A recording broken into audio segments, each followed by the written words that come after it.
চট্টগ্রামের বোয়ালখালীতে গরু মহিষের খামার গড়ে লাভবান হচ্ছেন তিন বন্ধু। ক্রেতাদের নজর কাটছে গোলাপি মহিষ। উপজেলার সরোয়াতলী ইউনিয়নের খিতাপছর গ্রামে 2019 সালে মজু ভান্ডার মা বাবা এগ্রো ফার্ম গড়ে তোলেন স্থানীয় মোহাম্মদ ইস্কান্দার, মোহাম্মদ শাহাদাত হোসেন ও মোহাম্মদ জহিরুল হক।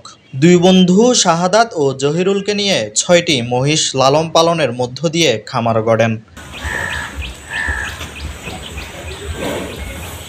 এক বছরের মাথায় সাফল্য পেয়ে বেড়ে যায় উৎসাহ। এখন পরিণত হয়েছে বাণিজ্যিক খামারে। বর্তমানে তাদের খামারে রয়েছে 50টির মতো গরু মহিষ। প্রতি মাসে 10 থেকে 15টি মহিষ বিক্রি করে থাকেন তারা।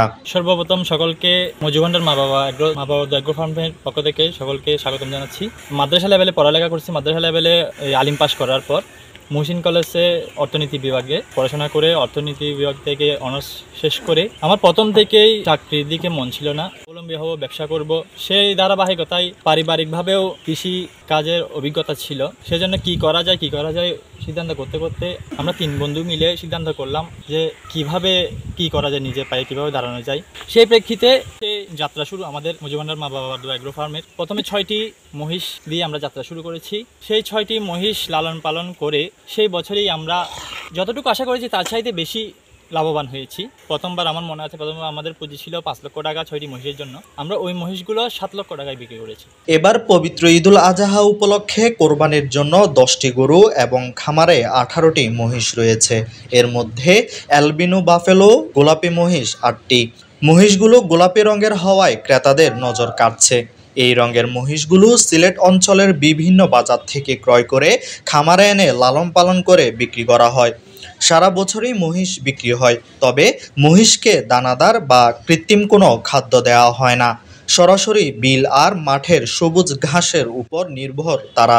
আমরা শুরু থেকেই এতটুকু আসতে পেরেছি প্রাণী সম্পদ কর্মকর্তাদের সহযোগিতায়। ওনারা আমাদেরকে যথেষ্ট সহযোগিতা করেছেন। আমরা এই এগ্রো ফার্ম শুরু করতে গিয়ে আমরা বিভিন্ন সমস্যার সম্মুখীন হই, যার মধ্যে একটি ছিল গলা ফোলা রোগ। যে রোগের আমরা প্রতিষেধক আমাদের জানা ছিল না।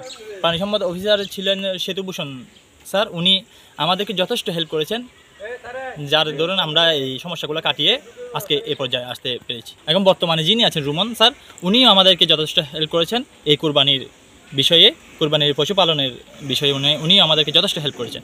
উপজেলা প্রাণী সম্পদ দপ্তর ও ভেটেনারি হাসপাতাল সূত্রে জানা গেছে, বোয়ালখালীতে ছোট ও বড় 1800টি খামারে কোরবানির পশু উৎপাদিত হয়েছে 30,150টি।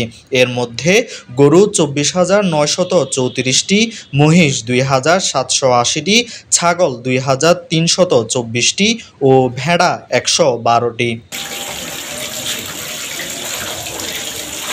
Desk report, Chittagong news.